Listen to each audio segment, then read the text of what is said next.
In August 1962, a meeting was convened in Changsong County, North Pyongan Province. This conference brought together local leaders of the party and economic officials to tackle the question of rejuvenating the young nation's agricultural system and bringing it into line with what was at the time a new spirit of injecting every aspect of the DPRK with the spirit of revolution. This video is a deep dive companion piece to my recent DPRK Agriculture Explained video, so if you haven't watched that yet, go and check it out. In this video, I'll be going into a lot more depth, a lot more than usual, about the theory and implications behind one of the DPRK's most important political documents, and explaining how this publication from the 1960s still holds incredible importance today.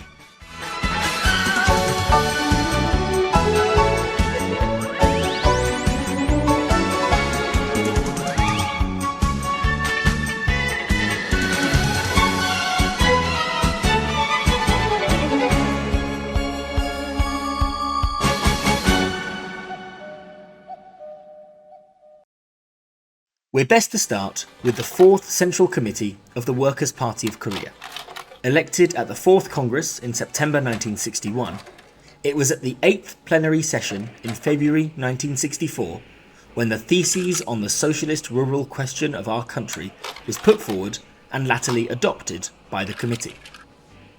Broadly, the theses outlined a strategy to develop the rural economy and farmers' living standards, in line with socialist philosophy, uplifting rural communities to stand equally alongside the urban working classes.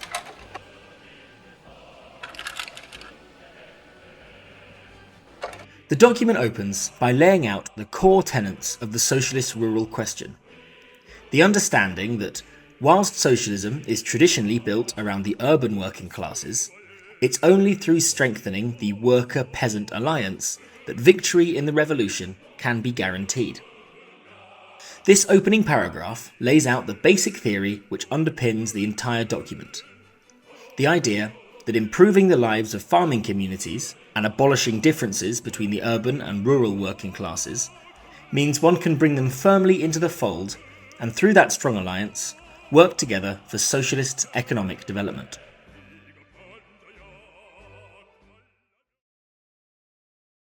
The theses posit that there are 3 phases of the socialist revolution as it relates to rural regions.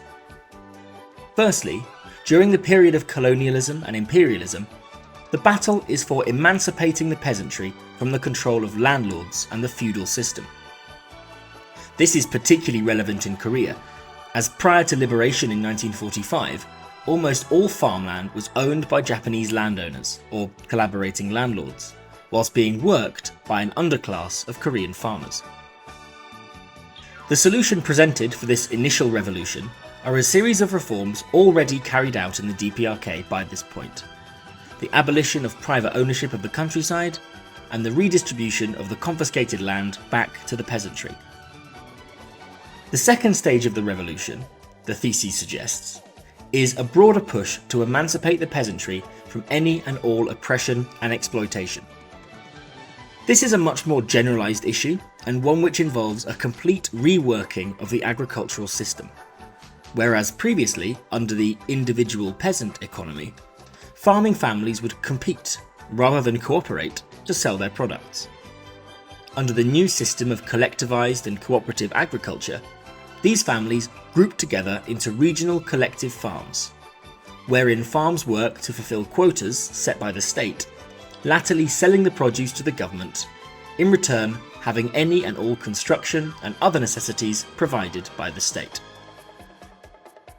The final stage in the revolution is defined as a push to entirely remove any and all differences between the urban and rural working classes. It was this final question which this document sought to answer, eliminating the distinctions between town and country gradually, whilst consolidating and developing the socialist system of agriculture. The theses lay out a clear roadmap. Step 1. Implement the 3 revolutions thoroughly across rural areas. Step 2. Bolster the working class leadership of the peasantry and ensure that urbanized industry can be intertwined with the rural agricultural economy. Step 3. Finally, working to develop the management of the rural economy to the same high level that urbanized industry was operating at.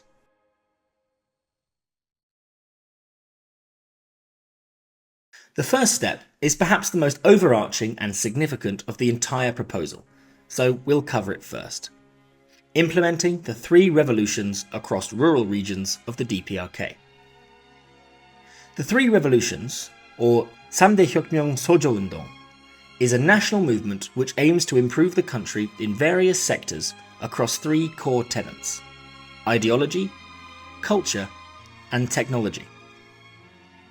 These 3 revolutions can be applied across any and all industries, and generally posit that successful socialist development is reliant on a strong ideological base, rapid improvements in technology, and the development of a national culture alongside it.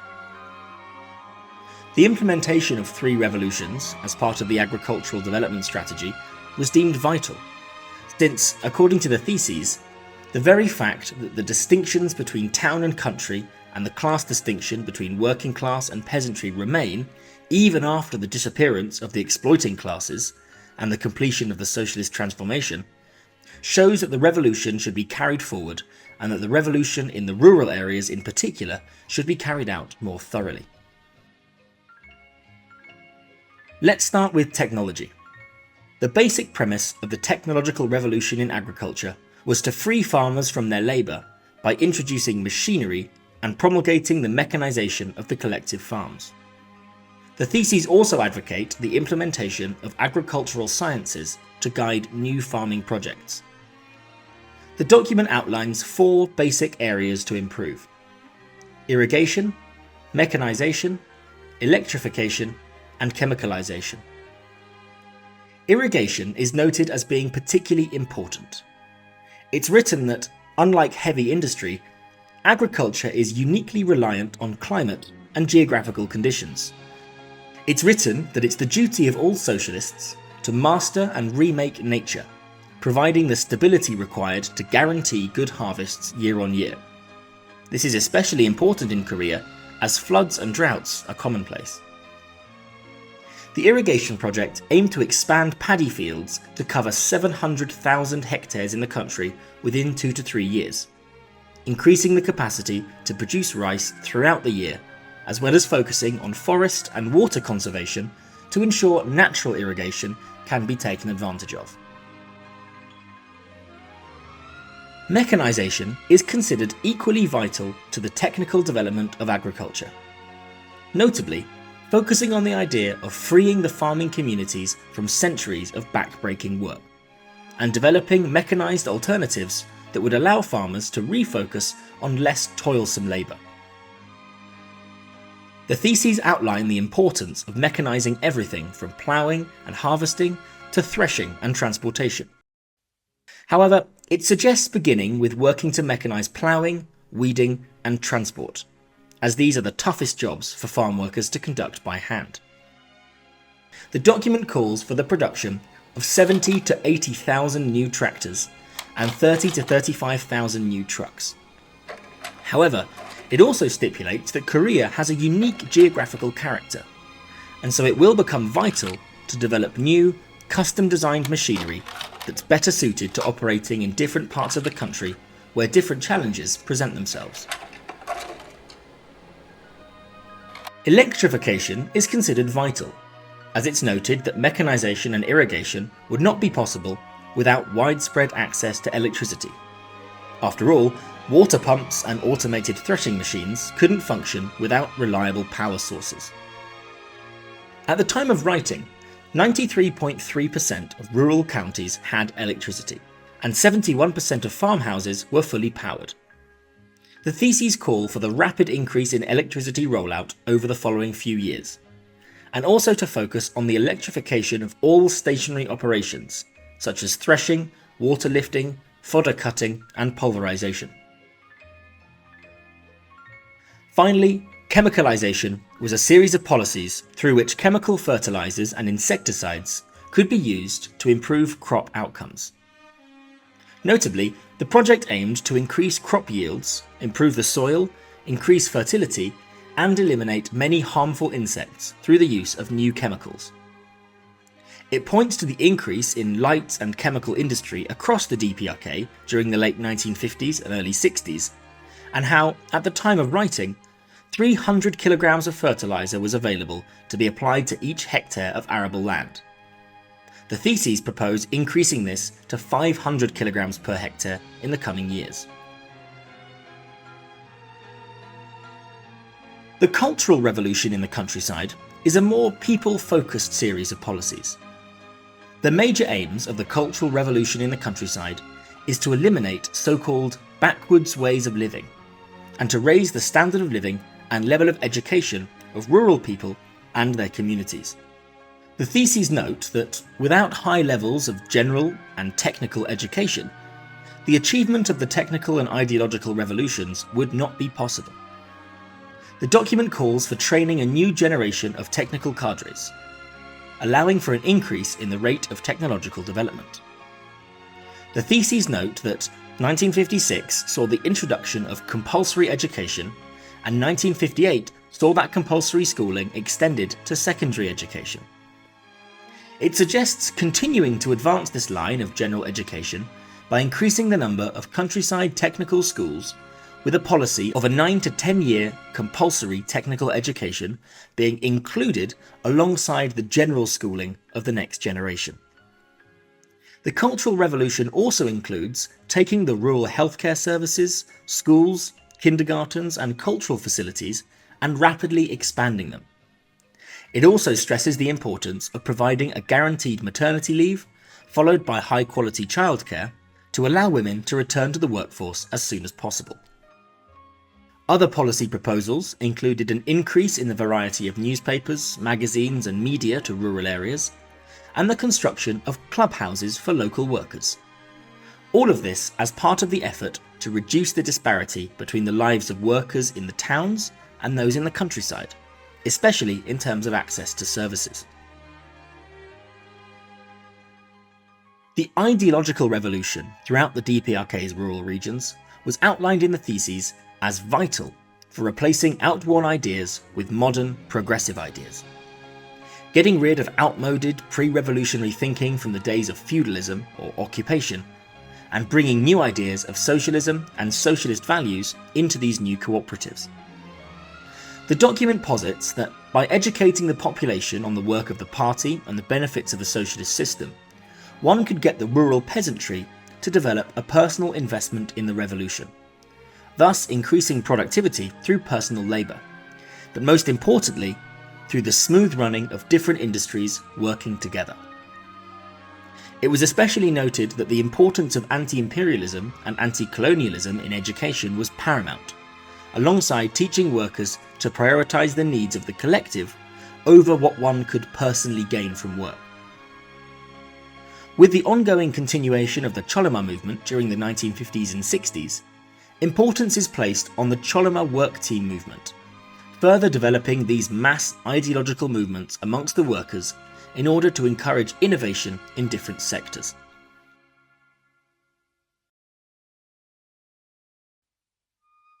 One of the key aspects of the collectivised agriculture movement was how closely these cooperative farms would be intertwined with government and government-adjacent organisations.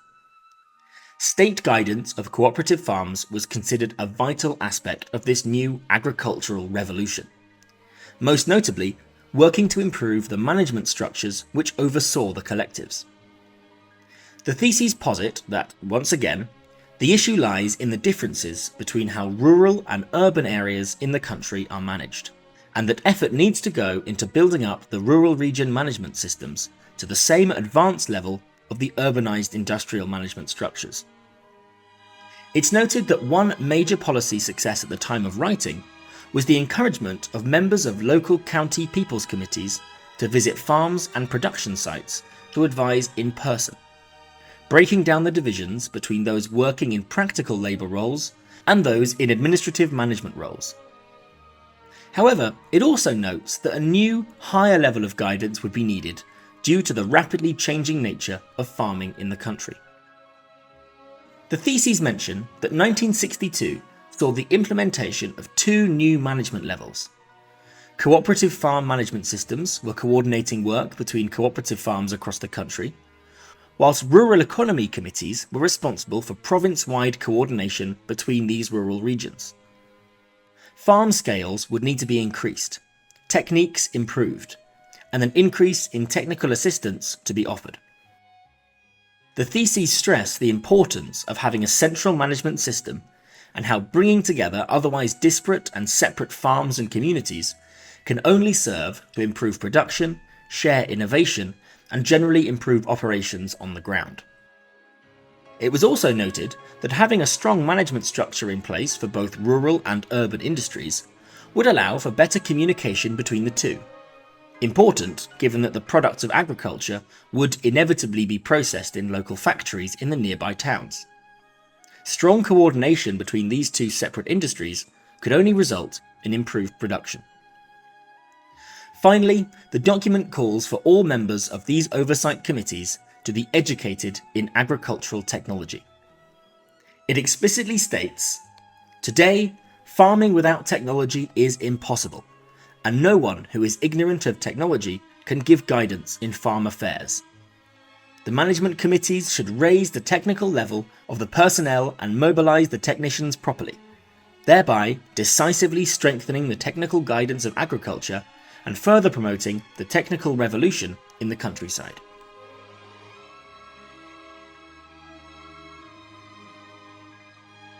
The thesis concludes with some immediate measures for strengthening the economic basis of the cooperative farms and improving the lives of peasants. It's noted that the cooperative farm system was born from the ruins of war, at a time when there was no mechanical farm equipment available and a shortage in manpower. From this beginning, the thesis notes the leaps and bounds that have been achieved by the sector over the previous decade, and how the peasantry have achieved high living standards relative to where they started.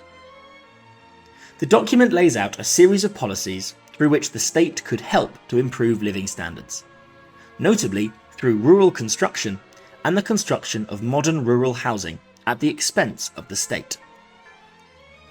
Prior to this thesis, buildings in the cooperative farms were constructed using the funds from the farm workers themselves. However, this policy shift encouraged the state to take over funding these projects.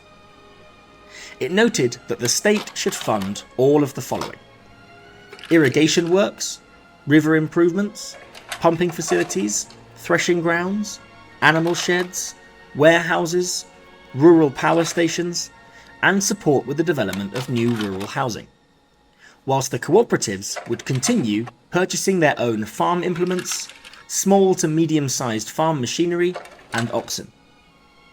This would allow the cooperatives to dramatically increase the dividends they could pay to their farmers, as the collective finances would no longer be burdened with the various costs now covered by the government.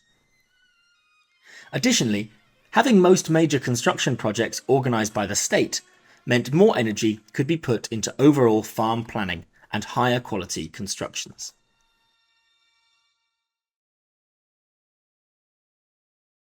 The impact of the theses on the socialist rural question of our country cannot be overstated. This document outlines what would become a central part of the DPRK's agricultural policy for decades to come, introducing a new era of modernised agriculture and encouraging innovation, something which is still important in the DPRK today. The county level and provincial level farm management committees continue to exist in the country, overseeing and coordinating activities between communities and between counties. If you want to find out more about agriculture, make sure to watch my main DPRK Agriculture EXPLAINED video. And if you want the significance of these theses to be outlined even more obviously, in 1994, a medal was issued to commemorate 30 years since the adoption of the document as state policy.